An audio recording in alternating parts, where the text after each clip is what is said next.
Welcome back to Behavioral Finance and FinTech. We've been discussing about the short selling, and the final part is about the malfunctioning of the smart money. What has to be smart money and arbitrageurs, textbook arbitrageurs, doesn't turn out to be that way, and malfunctioning. And it gives reason why people criticize the short sellers. Okay, so let's see what happened. Other smart money trades, well, in all cases, we've considered arbitrageurs are arbitrageurs, and they trade so as to encourage or enforce price being equal to the fundamental values. But in some circumstances, the smart money trade may actually reduce market efficiency. So if arbitrageurs expect that noise traders, right, NT, non-arbitrageurs demand will increase in short run, they may want to ride it, not trade against it. So instead of fighting against the bubble, hammering, these arbitrageurs, smart monies, are afraid that, oh, what if my hammer just hits my head instead of hitting them, right? Short squeeze, kind of things, right? So instead of doing this, they ride onto the bubble and then enjoy the wave. Okay? That can happen. Some of you questioned about this, all right? Exactly, that's this one. Predictability of others' demand may thus limit EMH, enforcing arbitrage, right? So example one is predatory trading, frequently done by high-frequency traders, right? Example two is about positive feedback trading. Compared to HFT, this is less frequent, longer horizon. It's just like momentum trading in a sense, right? And then, so what do they do? Well, how do they do, right? The Bruno Maya and Peterson are the professors who found out this pattern by predatory trading or front running or 새치기 trading by Korean terminology, I would say. Nobody says 새치기 trading, but I say it. Now, what is predatory trading or front running? Let's say your stock, right? You are one of the big shareholders of a company. Let's say you have 20% ownership of a company and you want to sell it off, right? Cash it out. Maybe for whatever reason it may be, you want some money for whatever reason and you want to, spend it somewhere. But the thing is, your stock, the company's stock, is traded in the market. You know that not 100% of all the stocks outstanding are traded, but only a part of this shares outstanding gets traded, floated in the market, and day by day, perhaps maybe 50% of the stocks are traded. Okay, and then the remaining 50% is kept by the biggest shareholders, right? And then 50% remaining is being traded. And the thing is, you are one of those guys, big guys, you want to sell it off. And then the thing is, every day, not the 50%, not all of them are traded in the market, but only 1 percentage point or 2 percentage point of the number of shares outstanding. That's typical situation. But I said you want to sell off your 20% ownership of this stock. And remember, only 1% or 2% is being traded every day. What if you try to sell all the 20% of the stocks immediately in the market? Well, you will glut the supply in the market. Supply increases like crazy, the price plunges like crazy. You don't want to impact the price like that. So what do? Well, you ask those brokerage house to chop the volume and then sell it slowly, okay, repeatedly, so that you will try to minimize the price impact. As long as you are selling the whole chunk of it, the price will go down anyway, but in a smoother fashion, okay? And then the traders, the brokerage house will chop it into smaller pieces.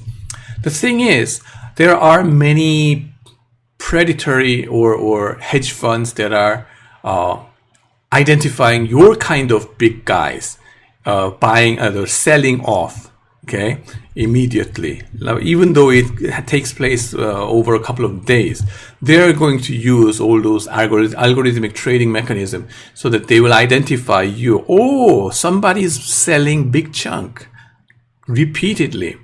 And it seems like they're going to keep on pressuring the price downward. Let's say they expect that the price will go down by 20% if you finish the trading. Okay, then what would they do?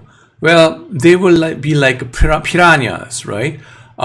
Smelling the blood. They will say what? Oh, the price will go down until 2 days later, 20%. So why don't we just short sell right now and wait and then buy it back at the later point? Okay? By that, they will push the price even further down. They are front running you. Okay? You will be preyed upon. You will be, sacrificed, okay, as a big shareholder, okay? You don't want to get into that situation, but a lot of smart monies have been doing that predatory trading like that. The other way around trade could also take place. If you are buying a huge chunk of the stock for whatever reason, they expect the price goes up. Oh, there is a trading pattern that tells us, oh, smell of money. Okay, and then buy it right now and then wait until, the big chunks trade is finished and then sell it expensively. That's predatory trading. Legally forbidden, but they, try not to get identified somehow and they try it. That has been done and they criticized a lot before. Okay, yeah, so that's that. That's just an example that you can go through. Predation risk is a major concern. Yeah. And implication for risk management, disclosure. When mechanical rules invite predation, and then publicly known positions invite predation like that. You're inviting. If you disclose your position and I'm going to, sell my stock, like 10% of the stock right now, and then you are going to kill yourself, right? By other piranha kind of these predators. Anyway, that's what the smart money have been doing. They get criticized like this. Go ahead and read it. Another part of the smart money is behavior. Malfunctioning behavior is this. What was that? Well, I told you textbook role of this arbitrager is like hammering out those bubbles in a timely fashion so that there will be no bubbles in the first place. But sometimes they ride on the bubble if they believe they cannot kill the bubble. So if you cannot kill it, ride on it and then enjoy it together. God. That's what this George Soros was doing it. What do you see over here? This is a time period, a time horizon from 1998 to 2000. And in the middle was the dot-com bubble peak, right? Dot-com bubble peak, 1999, September time. Now, the thick solid line is the market portfolio's holding of NASDAQ bubble stocks. So what do you mean by that? Well, this is the percentage in the portfolio, market portfolio like S&P 500 or Russell 3000 or something, right? Among those market portfolios, right? What is a percentage or proportion invested in NASDAQ bubble stocks? High PS ratio stock means like price to sales ratio. That's what. For example, Tesla versus Hyundai Motors. For each dollar of sales they made for the cars, for each dollar, how much are the investors in the equity market, stock market, willing to pay for you? Okay, Hyundai Motors, it may be like 2 or 1.5, maybe 1, right? But for Tesla, it will be like 10 times or something like that. So which one seems to be in bubble? Tesla. Okay, that's the idea. For a given dollar of fundamental number, sales, right, that you made, why do they evaluate your stock so highly in the stock market as a price, market cap like that, right? That's the idea. So high PS ratio stocks, I forgot off the top of my head what was the critical value of PS ratio over there, but to the extent that these stocks are bubble stocks identified by this high PS ratio, maybe higher than the median or something, then the thing is, not the median, but the highest quintile. The thing is, market portfolio, the proportion of these high PS ratio stocks are rather stable. Okay, among the stock market, the whole aggregate market, those stocks those stocks in the high bubble stocks, right? .com, they are limited in the portion in the total market portfolio. That's what we see. Okay. But what you see on the other graphs over here is the proportion of the bubble stocks, high PS stocks for each different hedge funds. So for example, George Soros fund, right? Before 1999, they used to follow the market index like that, so that the proportion of bubble stocks was not that much high. Okay, of course, it was exception over here, but usually it was close to the market average, right?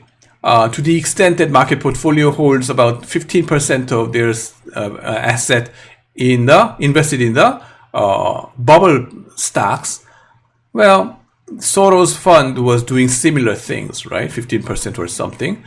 But what you see on the next period, right? June 1999 to September, they drastically increased the proportion invested in those bubble stocks. Why? Because this was the peak of the bubble.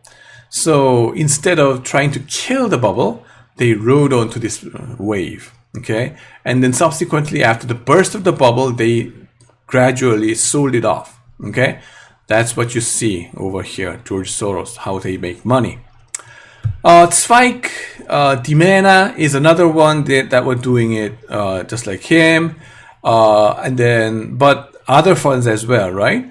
Riding onto the bubble. That's what they did, and that's why they get criticized even now, right?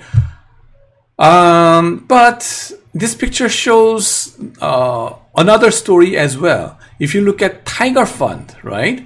George Soros, that's Quantum Fund. Tiger Fund is from Julian Robertson, another billionaire in America.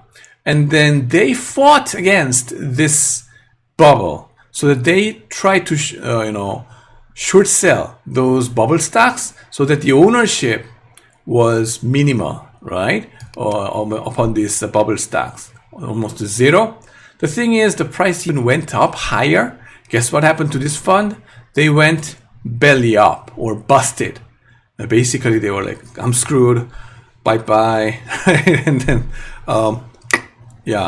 there are some hedge funds that they were trying to do the right thing, okay? Bubble stock, short sell it, and got screwed. And, that's Bruno Meyer and Nagel, the professors in Chicago, right?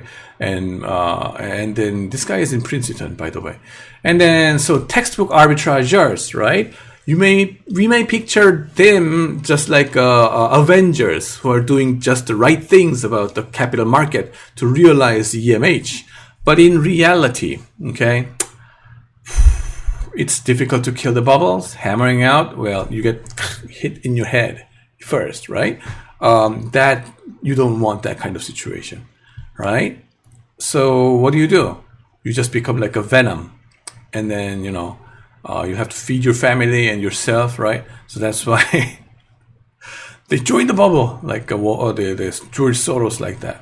Okay, yeah, that's the reality, and there is a reason why. This is the reason why those short sellers or the smart money guys get criticized. Why don't you short sell it and then screw yourself more like this guy, but ride on the bubble?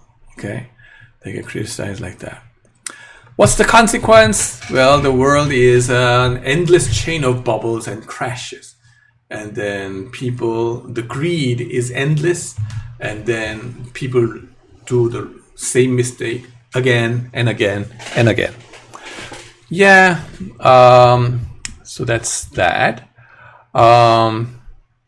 Some of you may question, by the way, as we try to finish the discussion of arbitrage and then the short selling, right? And then investment side of the behavioral finance, right? Some of you may question, I am not alone in studying behavioral finance, and then anomalies or behavior, the mispricings are found in academic research papers like that, and it's freely available in ssrn.com, right? Social Science Research Network.com. You can download those fresh papers of these anomalies or 이상현상, 시장의 이상현상, or alphas, right? Abnormal returns. How can you make money? And evidence of, mispricing or breaking down of EMH, right? Those things are freely available, but you are not alone in reading those. The thing is, the fund managers will read it and then try to make on it, monetize it, right? And reflect it in their investment strategy. And the hedge funds study these and make investment strategies accordingly. I mean, seriously, the hedge fund guys, every week they do some academic seminars, right? And this is partly why in current topics in finance, I'm trying to expose my students into those original academic research papers, and sometimes to you guys as well, okay? Would such the question is, a valid question is this: would such opportunities be gone as behavioral finance develops further?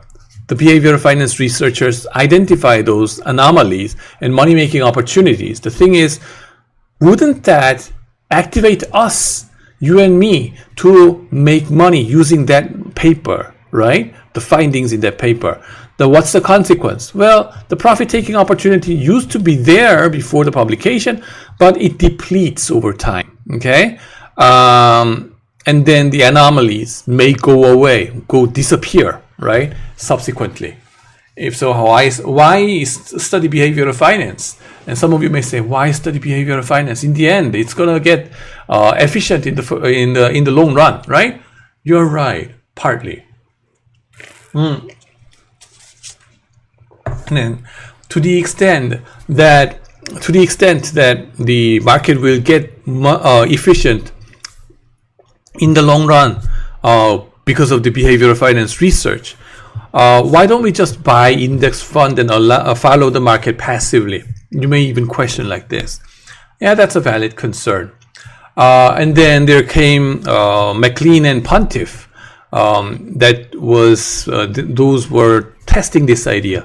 They studied the auto sample and post-publication return predictability of 97 variables shown to predict cross-sectional stock returns. And then the portfolio returns are 58% lower after publication. So the publication enables those hedge fund managers to identify those and exploit the opportunity, and soon the opportunity gets depleted. That's what they find. Hedge fund guys busily study academic research papers in the making, as I said before. Instead of case studies, from now on, you will have to pay much more attention to this kind of academic research because of this is Pax Technica, our president said, right? Or the age of AI and the age of behavioral finance, that you have to, delve deeper into those original research papers.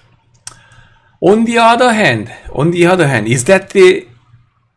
is that all, right? All those anomalies gets disappearing, and then in the end, would we have ideally efficient capital market? And the answer is no.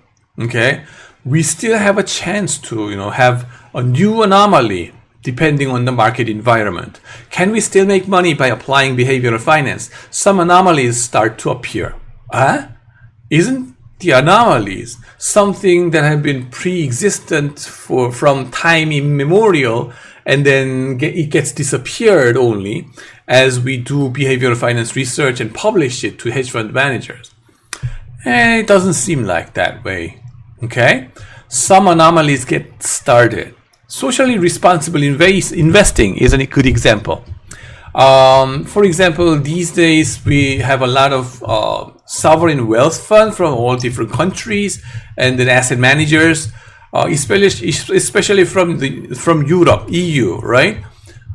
They proclaim that they are socially responsible fund, right? And they invest only in those stocks that are socially good. No sin stocks, no tobacco stocks, no drug stocks, marijuana, whatever, right? Only good companies, right? They invest. What's the consequence? Well, those sin stocks, nowadays they have less number of traders. The number of shareholders gets decreased. So the liquidity itself gets into problem. Okay? And then the price gets undervalued. But subsequently it performs better. Okay, since stocks are started to show more inefficient pricing recently, that's the finding by Sheridan Titman, the momentum guy, right? And then my friend Jie Cao, right? In COHK, they found this kind of interesting pattern. New anomalies start to appear, especially with the ESG. Okay, there shall be market inefficiencies for difficult to arbitrage stocks forever. That's the mantra. New inefficiencies shall arise, and we need to think critically from the perspective of market efficiency. Okay, so that's the thing I would like to highlight as the end of the discussion of this short selling chapter. Next video, I'm going to talk about the behavioral corporate finance overview. So thanks for watching.